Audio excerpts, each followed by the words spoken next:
Hi, everybody. Dan Illman, Mike Beer, the DRF race of the day for Saturday, August the 27th. It's the Midsummer Derby, the Grade 1, $1.25 million Run Happy Travers. We're going a mile and a quarter at the Spa. We'll be back in the full preview in 15 seconds. Want to view free Formulator past performances for this race? Head to the Race of the Day page at DRF.com. Don't forget to subscribe to the Daily Racing Form YouTube channel and bet this card with DRF Bets.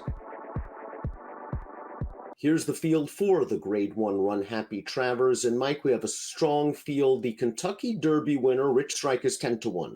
The Preakness winner, early voting, is 8-1. That's how strong this field is. Yeah, really, really good Travers. You're right. Derby winner, Preakness winner back in the field. Epicenter, the favorite, feels like he's sort of been the leader of this division right from the beginning of the year. Cyberknife maybe wasn't quite there the first half. Seems like he might be getting there now. This is a really good Travers. Let's take a look at the Timeform US pace projector for the Travers. Early voting is a very fast horse. He also can sit if necessary, but I think there's no impediment for early voting to make the lead in the Travers. I'm expecting him to set the pace. Cyberknife has wonderful tactical speed and inside post position. He'll be close as well. Yeah, I won't argue with this pace projector. It does just sort of look like one of those races where early voting, who was going to be forward anyway, is probably just going to be on the lead this time, Dan. I don't see anything that's going to stop him from getting there.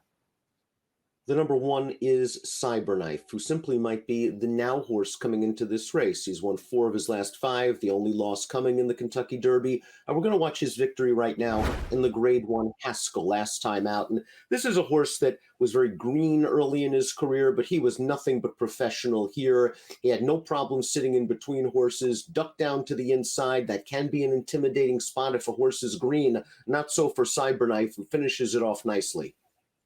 Yeah, good performance for this horse. He traveled strongly throughout this race. I thought, watching it back, that Florent Giroux took a real chance there, Dan, by sitting in between and then going to the inside for the stretch. It really could have blown up in his face, but it didn't. He had plenty of horse. Cyberknife came through on the inside and just outkicked a really good horse to the wire. And tell you, but that was a really good performance for a horse who the talent's always been there. Took him a while to put everything together. It feels like he might be there now.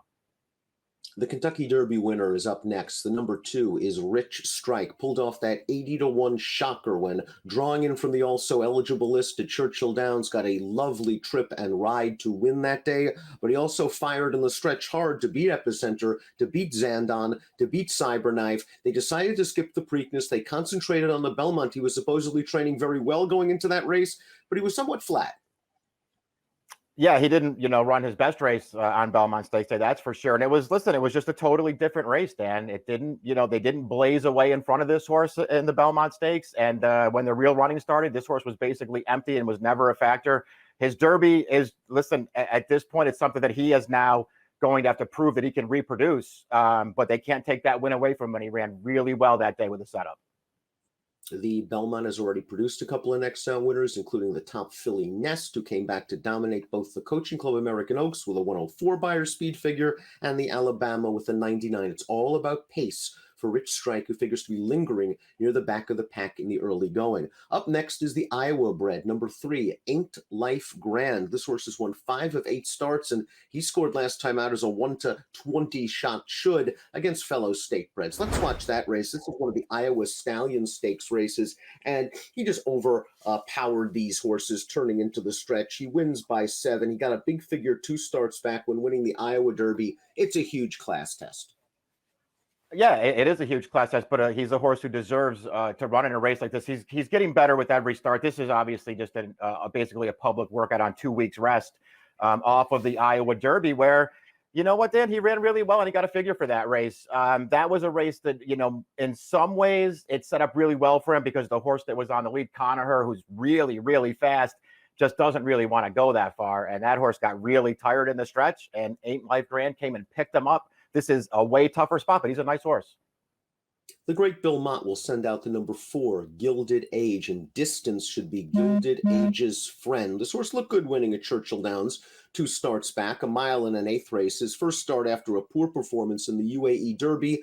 They ran him in the Curlin last time out. He fell behind in the early portion of the race, as is his habit, and he got up for second, although no match for Artorias. I think, again, if you give him some pace, he'll come with a kick. Maybe he can sort of sneak into the number at a price. Yeah, that's how I looked at him too. It's hard to build a really strong case that you think he's good enough to beat all of the top 3-year-olds who are in this field, Dan. But he is another horse who's improving step by step. He really needs a setup, though. He has no speed at all. And if this pace doesn't get fast in front of him, he's way up against it.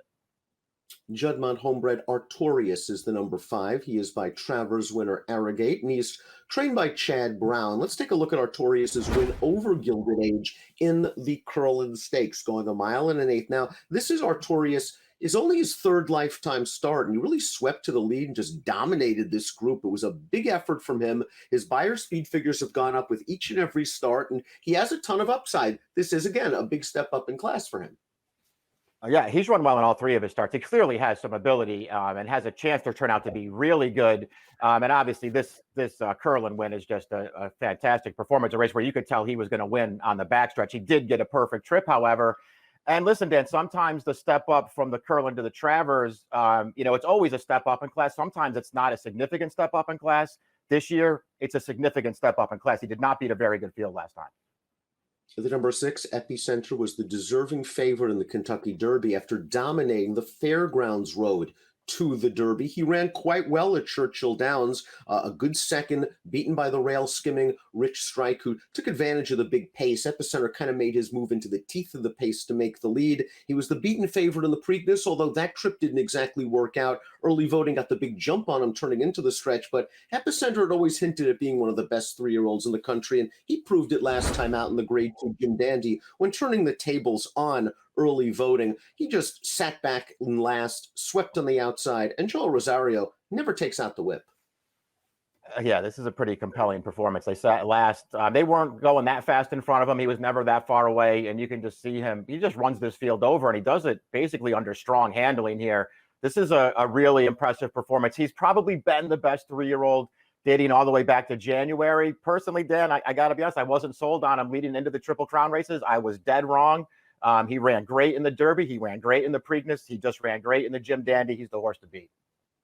The number 7 early voting has been managed masterfully by Chad Brown. He skipped the Kentucky Derby and aimed at the Preakness, the shortest of the 3 Triple Crown legs, and he paid dividends by winning that race with a beautiful trip and ride under Jose Ortiz, just stalking a big long shot, taking the lead, and fending off Epicenter's late surge. We saw him finish a tired 4th in the Jim Dandy. I think Chad Brown was using that race as a prep. He should be sharper here, and he should be on the lead. Yeah, I'm going to look at his Jim Dandy that way, too. I think you just have to believe that they were prepping him there because it wasn't close to this horse's best performance.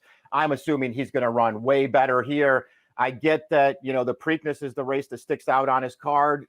He got a great trip in there. Epicenter didn't, and maybe that made all the difference then, but that doesn't give early voting enough credit. This horse has been good from the start. He was very lightly raced going into the Preakness, and he ran a huge number that day. This horse, I think he's going to be really tough in here. Completing the field is another Chad Brown trained runner. That is the number 8, Zandon, the winner of the Grade 1 Bluegrass at Keeneland. He showed a lot of agility in that race, able to weave his way in between horses. All the holes were there for Flavian Pratt that day. In the Kentucky Derby, he finished 3rd. I really couldn't see the excuse. He made his run. He loomed outside Epicenter. He couldn't get past that one. And then last time out in the Jim Dandy, a good solid runner-up effort. This is a horse that has hinted at a lot of potential, and he can sit the right mid-pack trip. Yeah, those things are all true. He's just another horse. He's just so lightly raced, Dan. Now, he's run against Epicenter twice, and Epicenter has been pretty clearly better than him both times. But this horse, he's just so lightly raced. You get the feeling that the 1.25 miles is a good distance for this horse. He's another one. I think he'll run better than he did in the Jim Dandy, but he'd better. This is a really good Travers. Before we get to our top selections, please click the subscribe button on the Daily Racing Form YouTube channel for all the latest DRFTV video franchises. Top pick time for the Travers. Quality 1 through 8 in this race. Cyberknife may be the now horse. He's got great tactical speed, and it just looks like he's grown up over the summer. Yeah, that's exactly how I look at him. Then I just want to give him a shot in here. I think he is going to pull the right kind of a trip in here. He has to prove that the 1.25 miles is within his scope. I think it is. He's a little bit of a running fool, and I think he's starting to put everything all together now. We have the same superfecta, just in a slightly different order. I've been a big fan of Epicenter since day one. He was a facile winner of the Jim Dandy last time out. I don't think that race took a ton of starch out of him. And I think if he can get a little bit closer to the pace, because that's been somewhat concerning that he's been far behind in his last couple of races. I think if he can stay a little bit closer, he can run these down. It should be a great addition of the Grade 1, $1.25 million Run Happy Travers. Big card at Saratoga, obviously, on Saturday. Best of luck.